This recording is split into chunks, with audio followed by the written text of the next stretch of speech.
It's not about black and white. It's about that white player and that black player.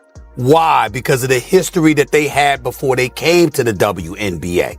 You see, it was all instigated. If Angel Reese was never in Caitlin Clark's face, taunting her the way that she did when they mimicking what Caitlin Clark was doing to numerous opponents en route to the Final Four. And then Angel Reese and LSU bust their living, you know what, at that particular moment in time.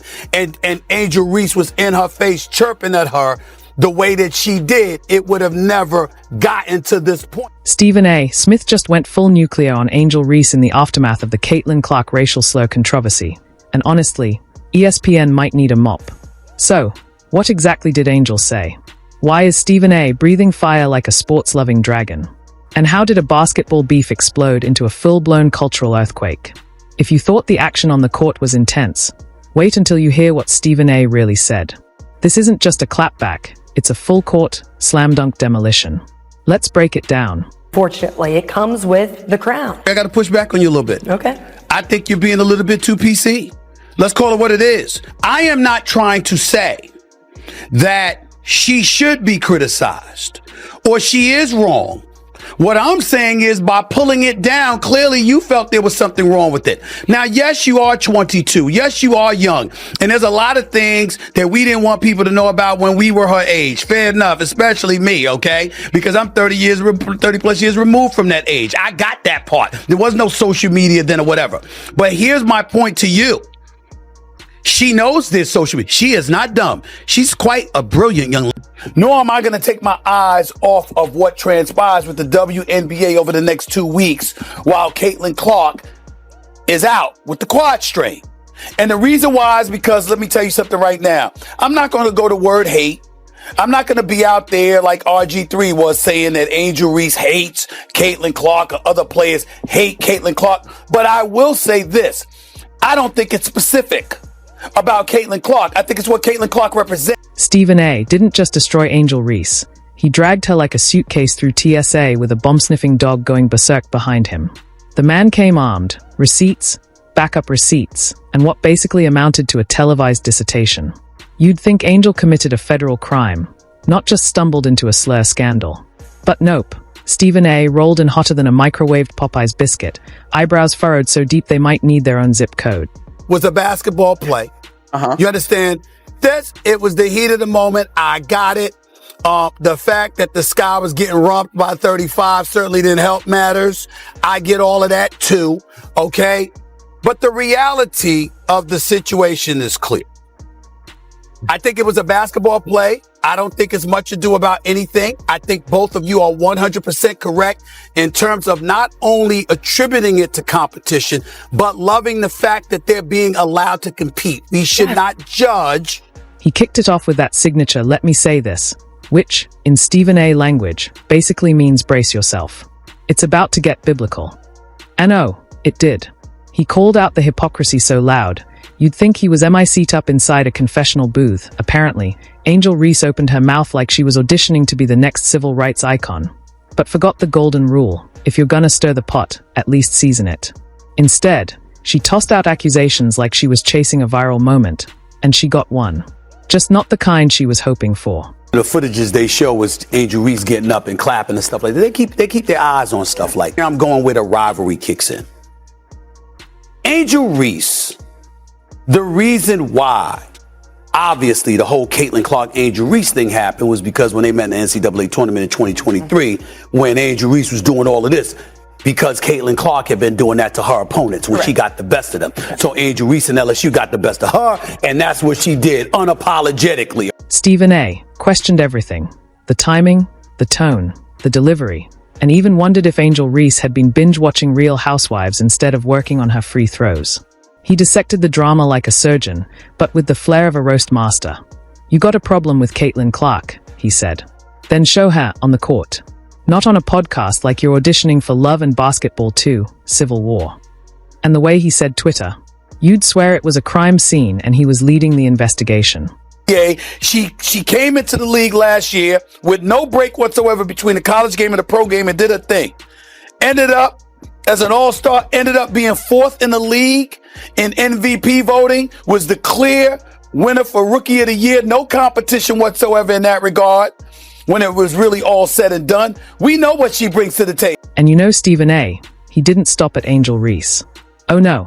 Once that man catches a whiff of inconsistency, he turns into a rhetorical bloodhound on a mission. He scorched the entire ecosystem of performative outrage like it was his sworn duty. Suddenly, it wasn't just about one player, it was about an entire generation.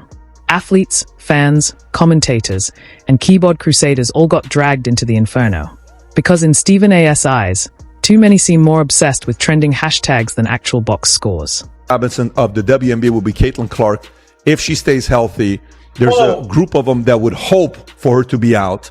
But why do you say she's going to be the Jackie Robinson of the WNBA? Well, it's not like she's the first white girl. She's not the first white girl, but she's the first white superstar at the levels where she's scoring these, the threes she's shooting. She's like a Steph Curry. She's the first actual superstar that people care.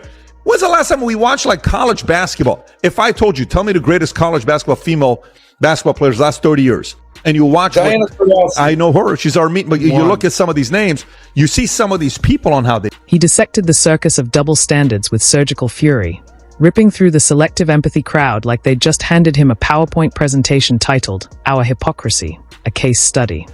While Angel Reese caught the brunt, Stephen A. widened the blast radius. This wasn't just personal, it was cultural. He torched the entire ecosystem of distraction, where identity politics too often becomes a smokescreen for poor sportsmanship, missed layups, and clout chasing disguised as commentary. And let's be real, somewhere in a dimly lit studio, Skip Bayless was probably hunched over his desk like a jealous playwright, muttering, "So this is how you deliver a sermon without a pulpit."